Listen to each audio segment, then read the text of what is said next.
નથી।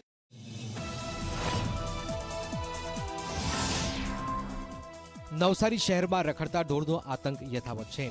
રસ્તા પર અડીંગો જમાવીને બેસતા ઢોરના લીધે ઘણી વખત અકસ્માત સર્જાય છે। તેમ છતાં તંત્ર આંખ આડા કાન કરી રહ્યું છે। રખડતા ઢોરના ત્રાસના લીધે અગાઉ પાલિકાના તત્કાલીન ચીફ ઓફિસર તત્કાલીન કારોબારી ચેરમેન સામે કોર્ટ ફરિયાદ પણ થઈ ચૂકી છે।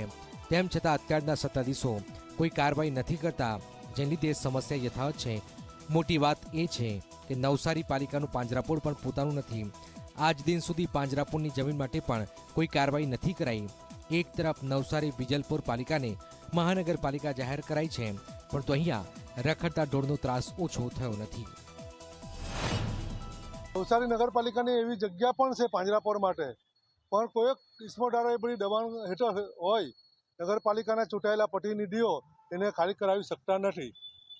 આજે જ્યાં જુઓ ત્યાં નાના મોટા અકસ્માતો વધુ ને વધુ ઢોરના લઈને થવા જઈ રહ્યા છે। નગરપાલિકાના સત્તાધીશો નમાલા બનેલા આજે એ લોકોને કોઈ પણ જાતની અસર પડતી નથી।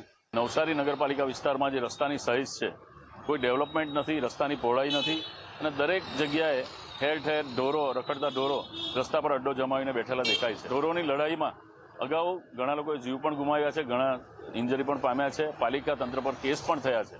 તેમ છતાં પાલિકા તંત્ર આ વિશે કોઈ ગંભીરતાથી આ વિષયને લેતી એવું તેવું લાગતું નથી। પાલિકાએ ગત વર્ષે મોટા ઉપાડે જાહેરાત કરેલી કે અમે નવી પાંજરાપોળ બનાવવાની કોશિશ કરીએ છીએ અને સરકારે પણ તે વખતે એ લોકોની સાથે એની હામાં હા પુરાવેલી, પણ વિધાનસભાના ઇલેક્શન પછી આ પાંજરાપોળનો મુદ્દો અને ઢોરનો મુદ્દો અભરાઈ ચડી ગયો હોય તેવું લાગે છે। આગામી સમયમાં નવા પાંજરાપોળ માટેની પણ વિચારણા નગરપાલિકાની ટીમ કરી રહી છે, જેથી કરીને આપણે વધારેમાં વધારે ઢોરોનો જે અડીંગો રસ્તા પર છે તેની જગ્યાએ એમને સુરક્ષિત સ્થળે આપણે એને મૂકી શકીએ અને જનાવરોની વ્યવસ્થા એની અંદર વ્યવસ્થિત થાય તે પ્રકારનું આયોજન